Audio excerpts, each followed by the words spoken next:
specific question.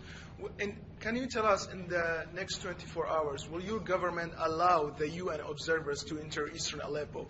And does your government guarantees the safety of UN observers when they enter Aleppo? Hold on. You are reading the map wrongly, my friend. You are reading the map. You are reading the map wrongly, and you didn't read the resolution. Are you not following the events correctly? Are we going to implement the resolution? Yes. This is your question? Are you letting the observers in? Good, excellent. We are talking about observers who are still there on the spot. We are not talking about observers who will come from Mars or from Jupiter. The resolution talks about observers who are there. ICRC, Syrian Arab Red Crescent, OCHA, United Nations, all of them are there. Nobody else will come from outside of these people who are still there. So we are not talking about forming or establishing a new force coming from outside to replace those who are on the spot.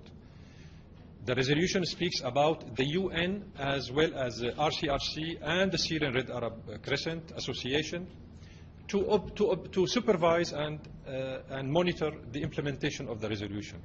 So they are there. They have been implementing the provision of the resolution for years. Does your government guarantee their safety? We have guaranteed the safety of the UN staffers for 6 years. 6 years. And none of the UN staffers got killed or wounded or abducted, just for your kind information.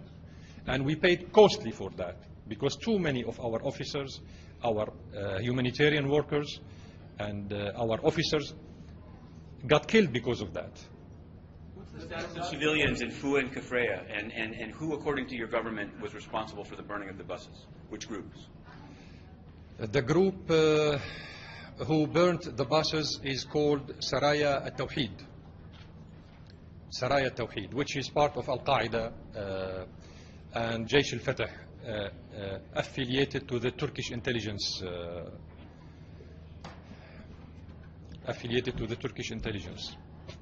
Did anyone get out of the two? I mean, what's the status of people in Fua and Kafraya? They killed 3 drivers, abducted the remaining 22 other drivers, burnt 25 buses,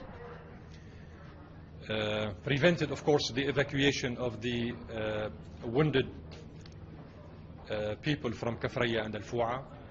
But today, we have succeeded evacuating hundreds of these wounded people from Kafraya and Al-Fu'a. Mr. Ambassador, you mentioned these names and their nationalities. What are you planning to do with them? Are you going to let them go out? Are you going to arrest them?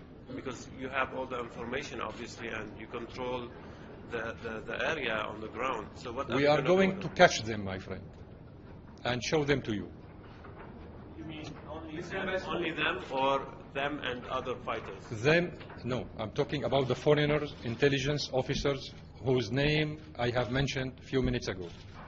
You wanted to see them? We will show them to you. Mr. Ambassador, a lot of buses that were supposedly burned in Eastern Aleppo. It's not supposedly. Haven't you seen the pictures? No, I'm supposedly. I'm saying because they were not burned by the people you claim were burned by.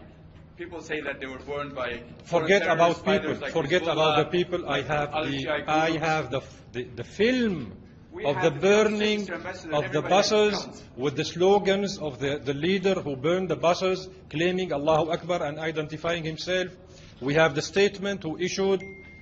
Come on, my friend. Come on. Give me a break. Give me a break, please. Mr. Ambassador, you named off a whole list of individuals who you claim are nice people, yeah, are intelligence agents from countries. No, they are Syrian moderate opposition. Right. Can genetically modified. Are they still in Eastern Aleppo? Yes. They are still there. Yes.